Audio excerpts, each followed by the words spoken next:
Hi மக்களே, இன்றைக்கி mutton குழம்பு செய்கிறத பற்றி தான் சொல்ல போகிறேன். 1/2 கிலோ மட்டன் வாங்கிட்டு வந்தாங்க எங்கள் வீட்டில். கழுவி எடுத்து ரெடி பண்ணி வச்சுக்கோங்க. அப்புறம் குக்கரில் போட்டுக்குங்க. போட்டுக்கிட்டு அதுக்கப்புறம் பார்த்திங்கன்னா தண்ணி, ஒரு சொம்பு தண்ணி ஊற்றிக்கிறேன்.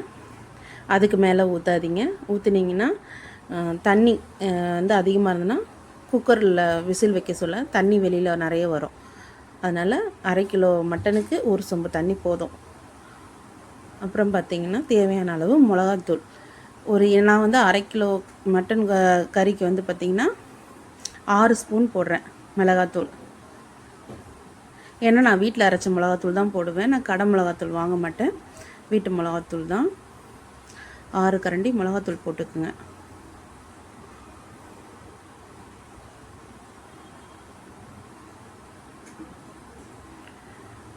அதுக்கப்புறம் பார்த்திங்கன்னா உப்பு.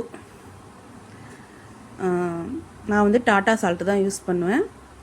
டாட்டா சால்ட்டு அளவுக்கு பார்த்திங்கன்னா இதில் பார்த்திங்கன்னா 1.5 ஸ்பூன் போடுறேன். ஃபஸ்ட்டு 1 ஸ்பூன் போட்டுக்கிறேன், அப்புறம் 1/2 ஸ்பூன் போட்டுக்கிறேன். உப்பு அதிகமாகலாம் இருக்காது, ஏன்னா நம்ம தேங்காய் அரைச்சி ஊற்றி இதில் வர தனியாக வைக்க போகிறோம். அதனால் கரெக்டாக தான் இருக்கும். குக்கரை நல்லா குக்கரை மூடியை பார்த்திங்கன்னா அந்த லப்பரை எடுத்து நல்லா தண்ணியில் நனைச்சிட்டு அதுக்கப்புறம் க்ளோஸ் பண்ணுங்க. அப்போ தான் க்ரிப்பாக இருக்கும் குக்கர் மூட சொல்ல. தண்ணி நினைக்காமல் வச்சிங்கன்னா அந்தளவுக்கு க்ரிப்னஸ் கொடுக்காது. சில பேர் பார்த்திங்கன்னா லப்பரை தண்ணியிலே போட்டு வச்சுருப்பாங்க. அது லப்பர் சீக்கிரம் போகாது, அந்த லப்பர் கேஸ்கெட்டு. இப்போ நல்லா குக்கரை மூடிட்டு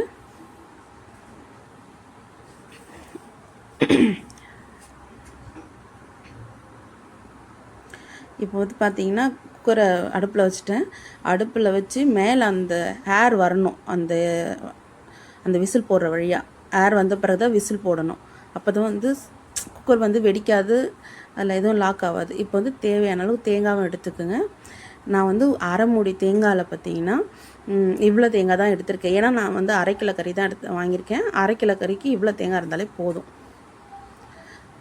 இப்போ இதை பார்த்திங்கன்னா சின்ன சின்னதாக நறுக்கி ஜாரில் போட்டுக்குங்க.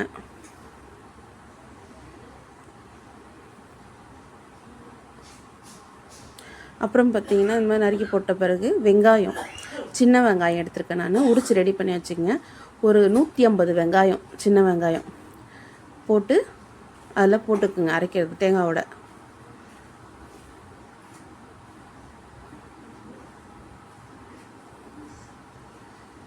போட்டுக்கிட்ட பிறகு பார்த்திங்கன்னா அப்புறம் பார்த்திங்கன்னா கசகசா, அது பார்த்திங்கன்னா 3/4 ஸ்பூன் போடுறேன்.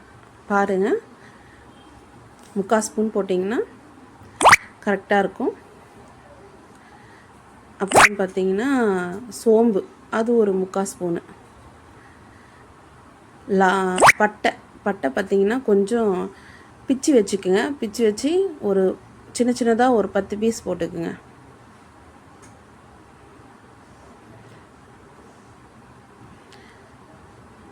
அப்புறம் கிராம்பு, இது லவங்கப்பூன்னு சொல்லுவாங்க, கிராம்புன்னு சொல்லுவாங்க. இது ஒரு 5 எடுத்து போட்டுக்குங்க. போட்டுட்டு ஜாரில் நல்லா அரைச்சி ரெடி பண்ணி வச்சுங்க. குக்கர் விசில் 5 விசில் விட்டு இறக்குங்க. நல்லா வெந்துடும்.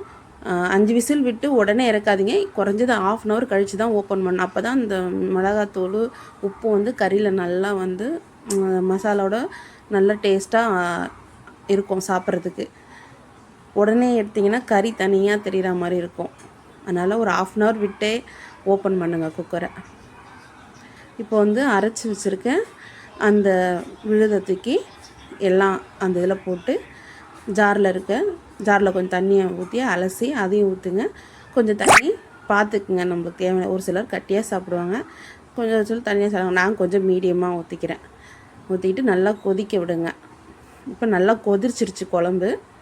இப்போ தாளிக்க போகிறேன். எண்ணெய் கொஞ்சமாக ஊற்றிக்கிட்டு, அப்புறம் ஏன்னா நான் குழம்பு கரண்டியில் ஊற்றுறேன், அதனால் ஒரு கரண்டி ஊற்றிருக்கேன். நீங்கள் டீஸ்பூன் இருந்தால் ஒரு 4 டீஸ்பூன் இல்லாட்டி 3 டீஸ்பூன் ஊற்றுங்க, அது கரெக்டாக இருக்கும். இப்போ நல்லா எண்ணெய் காஞ்சிருச்சு. நம்ம கடுகு போட போகிறோம்.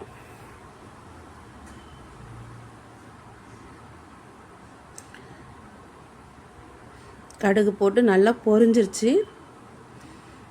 இப்போ பார்த்திங்கன்னா நம்ம வந்து நறுக்கி வச்சுருக்க சின்ன வெங்காயம், அப்புறம் வந்து கருவேப்பிலை எல்லாத்தையும் போட்டு நல்லா வதக்கி விடுங்க.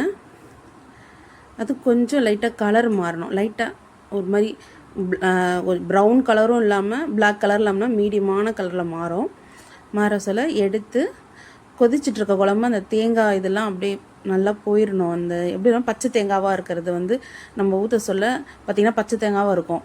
அது நல்லா கொதிக்க சொல்ல பார்த்திங்கன்னா கலர் ஒரு மாதிரி சேஞ்ச் ஆகும். குழம்போட கலர் வந்து அதோட மிங்கிள் ஆகிடும். அந்த குழம்பு அந்த நம்ம ஊற்றி வச்சுருக்க அந்த இதோட மிங்கிள் ஆகிடும். அப்படி ஒரு கலர் வர சொல்ல நம்ம இதை எடுத்து ஊற்றிடணும். தாளிச்சதை ஊற்றிட்டிங்கன்னா அதோட அவ்வளோதான்.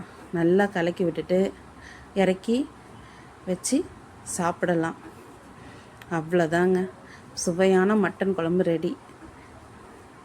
ஓகே, பாய்.